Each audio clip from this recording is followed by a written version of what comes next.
Welcome to A News. I'm Leila Masimwa. Here are the top stories for today. The US is tightening its trade policies. President Donald Trump to announce 25% steel and aluminum tariffs. EU and Baltic leaders mark the connection of Baltic power grids to the EU. Turkish President Recep Tayyip Erdogan dismisses the US administration's proposal on Gaza, calling it meaningless. The US is tightening its trade policies once again. President Donald Trump has confirmed a 25% tariff on all steel and aluminum imports, escalating an already contentious trade landscape. Speaking aboard Air Force One, he announced tariffs will be revealed Monday, with additional tariffs midweek applying to all countries. This revives Trump-era policies, including 25% tariffs on steel and 10% on aluminum. While Canada, Mexico and Brazil received duty-free quotas, the UK, Japan and the EU got exemptions under Biden. The US remains a major steel importer, with Canada supplying 79% of US aluminum imports and Mexico being a key source of aluminum scrap and alloy. China's international trade center, known as the Yiwu market, which supplies goods worldwide, is facing fresh US tariffs. But traders say they are prepared and adjusting their strategies ahead of President Donald Trump's latest hikes. The city of Yiwu is China's major export hub for small goods, and traders there say businesses will continue despite concerns over rising US tariffs. Businessmen such as Reng Hao of Jingxi Toys believe profit margins and pricing flexibility will help offset the impact.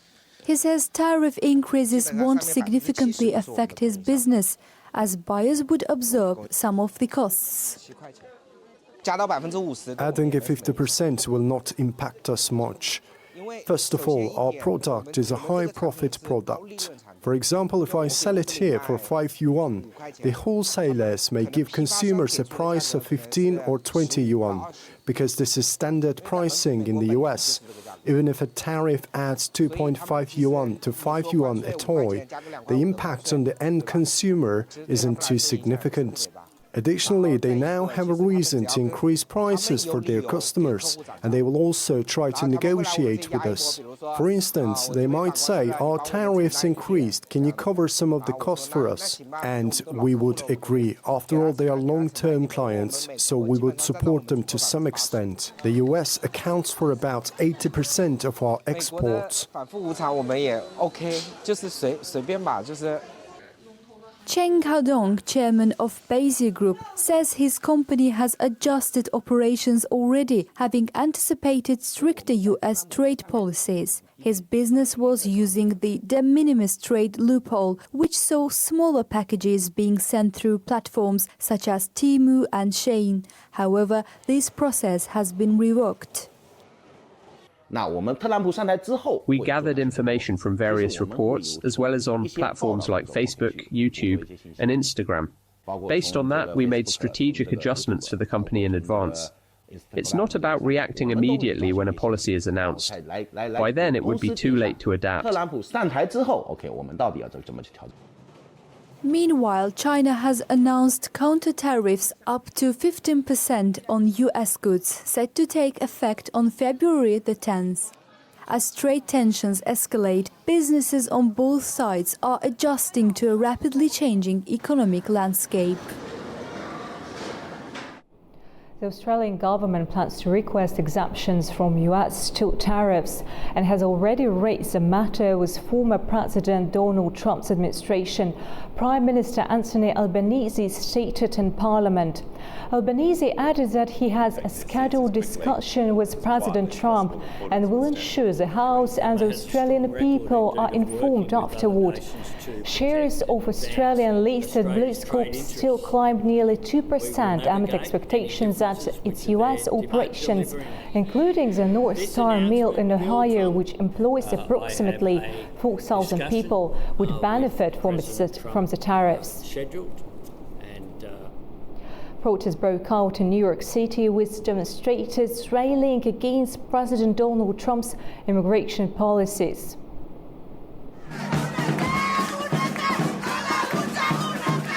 Protests unfolded in New York City's Times Square, with demonstrators voicing their opposition to the administration's immigration policies and ongoing mass deportations. Holding signs and chanting slogans, they demanded more inclusive immigration reforms. Many of the protesters carried Palestinian flags, showing solidarity with the people of Gaza in response to President Donald Trump's recent controversial remarks. During a press conference last week, Trump suggested that the US might take over the Gaza Strip and resettle its population elsewhere, triggering widespread reactions. Speaking alongside Israeli Prime Minister Benjamin Netanyahu, he proposed relocating Palestinians to neighbouring Arab countries like Egypt and Jordan. This suggestion, which Trump has reiterated in recent weeks, has been firmly rejected by Palestinian leaders, as well as Arab nations in the region. On Sunday, Trump once again expressed his commitment to buying and owning Gaza and suggested that other Middle Eastern countries could help rebuild sections of the region. I'm committed to buying and owning Gaza. As far as us rebuilding it, we may give it to other states in the Middle East to build sections of it. Other people may do it through our auspices, but we're committed to owning it, taking it, and making sure that Hamas doesn't move back. There's nothing to move back into. The place is a demolition site. It'll be, the remainder will be demolished. Everything's demolished. I mean, you can't live in those buildings right now. They're very unsafe. But we'll make it into a very good site for future development by somebody. We'll let other countries develop parts of it. It'll be beautiful. The international response has been swift and largely negative. Turkish President Recep Tayyip Erdogan called the proposal unacceptable, rejecting the idea of displacing Gaza's population. Saudi Arabia, a key US ally, also rejected the plan outright, stating that it would not normalise relations with Israel without the establishment of a Palestinian state.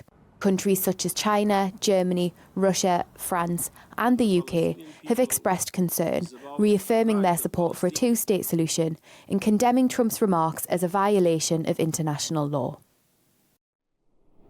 The United States, Elon Musk is supporting a suggestion by a former acting director of national intelligence, Richard Grenell, to shut down far-left state-controlled media. These comments come as the Musk-led Department of Government Efficiency slashes federal spending. Musk posted on X claiming that $1 billion is spent every year to fund Voice of America and Radio Free Europe, despite nobody listening to them. Thousands of demonstrators filled the streets of Madrid on Sunday, demanding urgent action from authorities to address the city's worsening housing crisis. Protesters call for rent controls, increased public housing and stronger regulations to combat skyrocketing rental prices. Thousands of demonstrators took to the streets of Madrid on Sunday, demanding urgent action to address Spain's worsening housing crisis. Protesters are calling for stronger regulations, rent controls, and an increase in public housing. The protest comes as Spain faces record-breaking housing prices, with costs now 12.5% higher than the 2007 peak. It means in 2024, the average price per square metre of housing exceeded €2,000, reaching the highest level. Activists say the situation has become unsustainable. We are here to denounce the horror of living in Madrid. Madrid suffocates us. It pushes us out. Housing makes life unbearable. And we are here to tell Isabel Díaz Ayuso to do her job, to cap rental prices, to implement rent controls, and to strengthen the public housing stock. Spain's housing crisis is not confined to Madrid. Protests have erupted in major cities like Barcelona, Mallorca and the Canary Islands, where locals say they are being displaced by soaring rents and short-term tourist rentals. Create a serious public rental company, not a joke of a company like the ones that exist now, along with real housing policies. Regulate prices, especially the price per square metre, so they cannot skyrocket uncontrollably. Despite recent legislation, many argue that the Spanish government's current measures are insufficient to curb the crisis. The housing law alone is not enough. Rental prices need to be controlled, vacation rentals must be regulated, and I believe the most fundamental measure would be to recognise the right to dignified housing in the Constitution. Prime Minister Pedro Sanchez's proposed new policies, including a 100% tax on property purchases by non-EU buyers and increased regulations on short-term rentals. However, critics say these measures do not address the root of the crisis, the severe shortage of housing. And the demand is that for our children and grandchildren, rental prices be lowered and affordable housing be made available for them. Experts say the long-term solution lies in boosting housing supply. Bureaucratic delays, limited land and lack of investment in construction have slowed new developments, leaving Spain with a deficit of around 600,000 properties, according to a report by the Bank of Spain. The Baltic states have taken a major step toward energy independence by officially cutting ties with the Russian power grid and joining the European system. The move strengthens their integration with the EU and enhances regional energy security. Goodbye Russia, goodbye Russia, goodbye Lenin. Actually, we made it. Estonia, Latvia and Lithuania have synchronized their electricity systems with the European continental power grid. This move marked an end for a long-planned transition to enhance energy security and reduce reliance on Russia. Today, history is... Moments ago, I received great news. The synchronization of the Baltic states' electricity system with the continental European system has been successfully completed. This is a historic moment, marking the end of a long journey for Lithuania, Latvia and Estonia. The transition is a major step in the Baltic states' integration with the European Union, ending one of their last energy ties to the former Soviet Union. On February the 8th, they disconnected from the IPC-UPC network, a power system set up by the Soviet Union in the 1950s and now run by Russia. Following this, cross-border high-voltage transmission lines in eastern Latvia near the Russian border were physically cut. European Commission President Ursula von der Leyen celebrated the achievement at a ceremony in Vilnius. During the historic event, von der Leyen and the presidents of Latvia, Lithuania and Poland symbolically activated the connection between the Baltic states and the EU's power grid, marking the completion of the long-planned transition.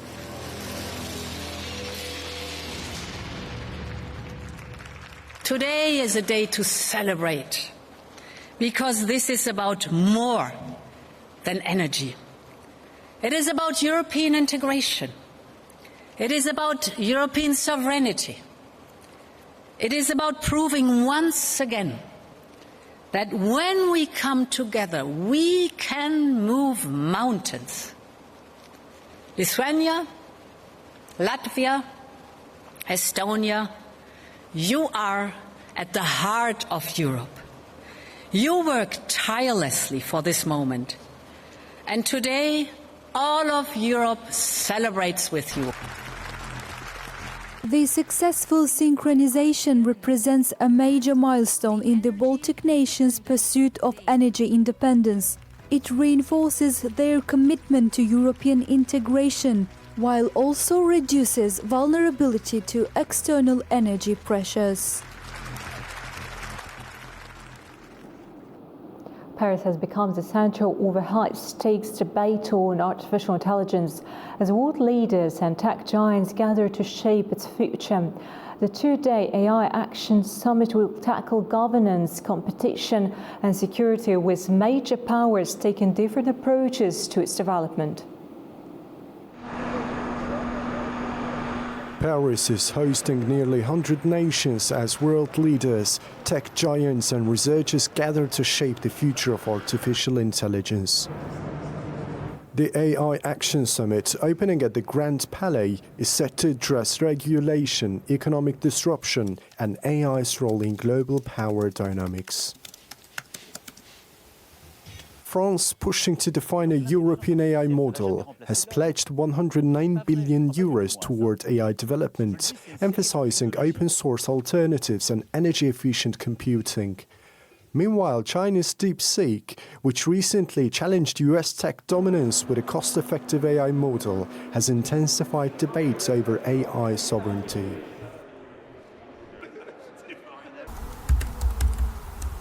The US approach remains uncertain. Since taking office, President Donald Trump has revoked Biden-era AI policies and faces calls to tighten export controls on AI chips. With American tech firms investing billions, Washington must decide whether to align with global regulations or push for deregulation. Tech leaders, including Alphabet and Microsoft, will discuss investment, AI security, and expanding AI access to developing nations. A $2.5 billion global AI fund is under negotiation, aiming to bridge the gap between major powers and smaller economies. At its core, the summit asks who will control AI, governments, corporations, or the world at large. The outcome will shape the global AI landscape for years to come. President of Turkey Recep Tayyip Erdogan dismisses the US administration's proposal on Gaza, calling it meaningless.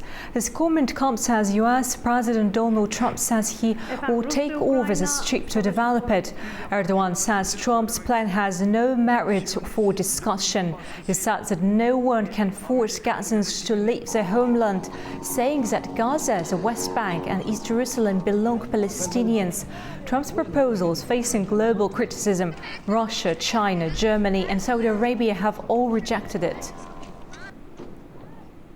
To China now, local rescue teams are working on Sichuan province after a landslide left 1 dead and 28 missing. Heavy rain and unstable terrain are believed to have caused the disaster. Rescue operations are underway in China's southwestern Sichuan province after a devastating landslide struck on Saturday, February 8th. 1 person has been confirmed dead, 2 injured, and at least 28 remain missing. State broadcaster CCTV reports that more than 1 kilometre of land was affected. The disaster left homes buried under rocks and mud, with emergency teams racing against time to locate survivors. Preliminary assessments suggest the landslide was triggered by heavy rainfall and unstable geological conditions, a growing concern for regions prone to such disasters. Sichuan, known for its mountainous terrain and frequent seismic activity, has witnessed several deadly landslides in recent years. Experts warn that climate change and deforestation may be increasing the risk of such disasters. Authorities have mobilised hundreds of personnel, including firefighters, medical teams and geologists, as the search for the missing continues. The first Amman dialogue is underway in Karachi in Pakistan to discuss maritime security issues. AA News' Anastasia Lavrina is attending the event and brings us the latest from Karachi. Hello again. Today we are in Karachi, Pakistan, attending Amman Dialogue 2025. Now we are about to witness something special. We are talking about maritime counterterrorism demo conducted jointly by Pakistani Marines and Special Services Group. More on this issue, as well as about importance of Amman exercises, you can get from our exclusive interviews conducted before right now. The first Amman exercises was held in 2007 and today is 2025. Could you please tell us about its development and special importance in nowadays? Yeah, thank you very much. As you said, it was started as an idea in 2007, and biennially it has been conducted after that. So if you see, then we started off with about 27 or 28 countries, but now, as of today, you have seen that it is over 60 countries and around 120 delegates they are participating. This is the trust of the other nations which is being bestowed on Pakistan, especially in the maritime domain. So the purpose of this exercise has always been that seas are the common heritage of humankind, and we need to get together to produce the things which are goodness of the people. So that is the theme on which these organizations work. So our theme was, of course, Together for Peace. So unless there is no peace at sea, there will be no trade, and if there is no trade, then you cannot have peace on land and the welfare of the people. So that is where we are working together.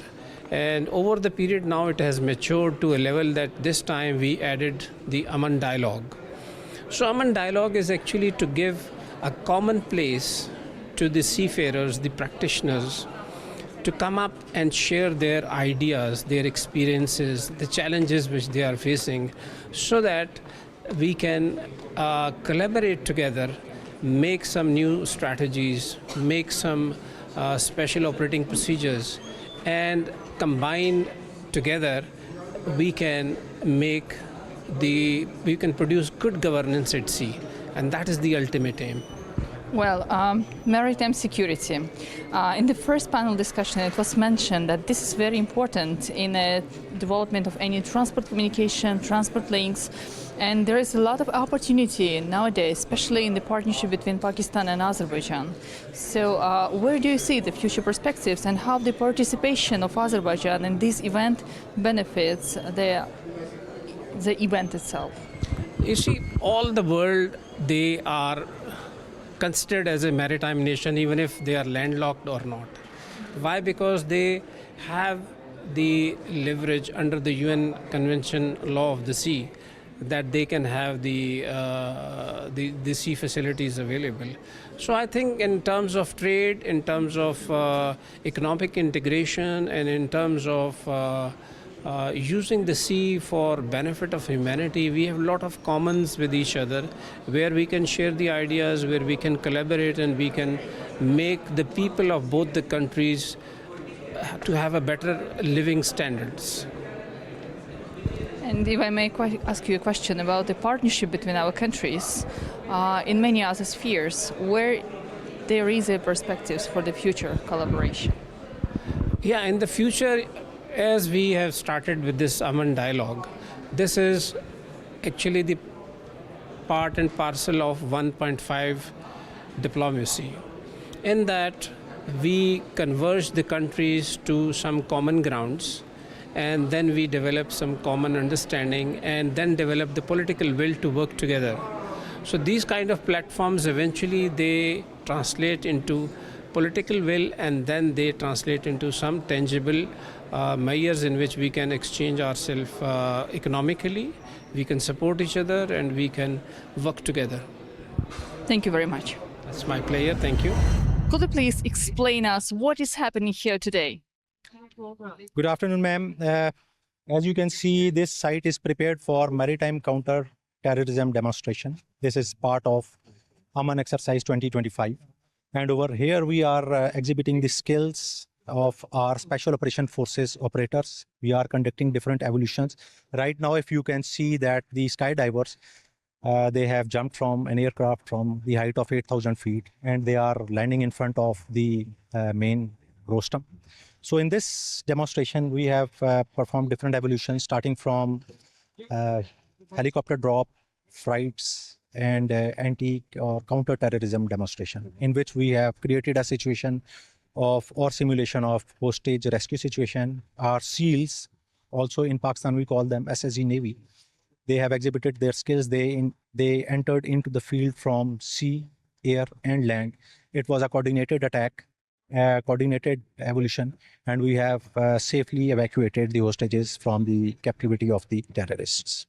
Here, as we can see, not only the Pakistani Navy, there are also other representatives from other countries, right? Which countries are? Ma'am, there are more than 60 countries who are taking part in this exercise. And they include from Turkey, China, Malaysia, Indonesia, and there are many other brotherly and friendly countries who are taking part in this exercise. It is a multinational exercise, and more than 60 reps from the 60 countries, they are present here in Pakistan for this exercise. Thank you very much. Yemen's coffee is celebrated for its rich history and distinct flavors, but now farmers in the Haraz Mountains are taking innovation to the next level. A new fermentation technique is enhancing the quality and appeal of Yemeni coffee and making it even more sought after in international markets. In the rugged mountains of Haraz, west of Yemen's capital, Sana'a, a new wave of coffee innovation is transforming the way farmers cultivate one of the country's most prized exports. Yemeni coffee, renowned for its complex flavors and rich history, is now reaching new heights through an emerging technique, controlled fermentation. Rather than relying solely on traditional sun drying, Yemeni farmers are experimenting with a more deliberate fermentation process. After harvesting, the coffee cherries are placed in sealed bags inside barrels, triggering a carefully monitored transformation. This process results in chemical reactions within the coffee cherries. In fact, it does not change the flavors. It highlights the inherent notes and flavors in the coffee cherries. Consequently, this process helps to clarify the flavor profiles and notes in a balanced way. Even the acidity is balanced within it. As Yemeni coffee continues to captivate global markets, innovative farmers are embracing new techniques to elevate this cherished tradition. We found that this new method is the reason for the demand for this coffee in foreign markets. We started to research for this method so that we can market our products and to be renowned for its excellent quality and flavor. We have adapted with this method, and it is a good method that benefits the farmer. Professional coffee tasters believes fermentation plays a crucial role in promoting Yemeni coffee abroad, and this method enhances the coffee's flavour notes, texture and overall quality, making it even more desirable in international markets. You are watching A News. Thank you for staying with us.